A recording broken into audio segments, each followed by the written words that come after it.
Hi friends, ఇప్పుడు నేను చేస్తుంది గోధుమ రవ్వ ఉప్మా.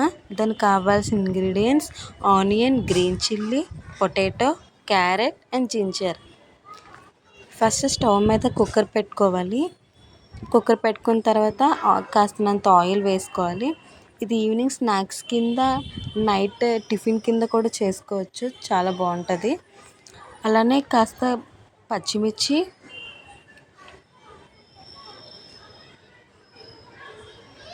కాస్త కరివేపాకు కూడా వేసుకోవాలి.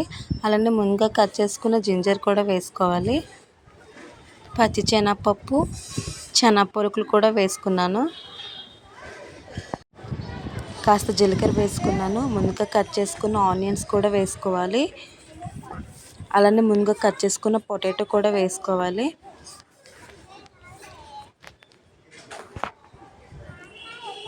అలానే ముందుగా కట్ చేసుకున్న క్యారెట్ కూడా తీసుకున్నాను.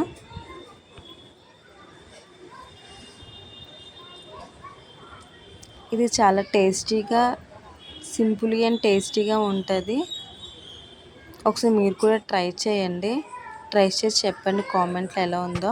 నేను రాక్ సాల్ట్ తీసుకున్నాను. ఇదేనండి గోధుమ రవ్వ ఉప్మా. నేను 1 గ్లాస్ ఆఫ్ గోధుమ రవ్వ ఉప్మా తీసుకున్నాను. మీకు ఎంత కావాలంటే తీసుకోవచ్చు. మీకు 2 గ్లాస్ ఆఫ్ గోధుమ రవ్వ ఉప్మా తీసుకోవాలనుకుంటే 4 గ్లాస్ ఆఫ్ వాటర్ తీసుకోవాలి.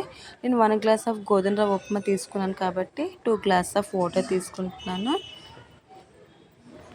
మీరు ఎంత గోధుమ రవ్వ ఉప్మా తీసుకుంటున్నారో దానికంటే ఎక్స్ట్రా 1 గ్లాస్ తీసుకోవాలి, అంతేనండి, ఇంకేం లేదు.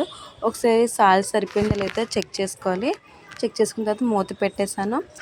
2 విజిల్స్ కన్నా ఎక్కువ రాకూడదు విజిల్స్, ఎందుకంటే ఉప్మా అనేది మాడిపోతుంది. ఎందుకంటే మనం కుక్కర్లో పెడుతున్నాం కాబట్టి. అగోనండి విజిల్ వస్తుంది.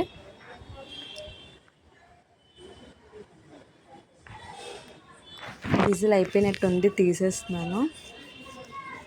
ఇదేనండి గోధుమ రవ్వ ఉప్మా, చాలా టేస్టీగా ఉంటుంది. మీకు నచ్చితే లైక్ అండ్ సబ్స్క్రైబ్ చేయండి. Thank you.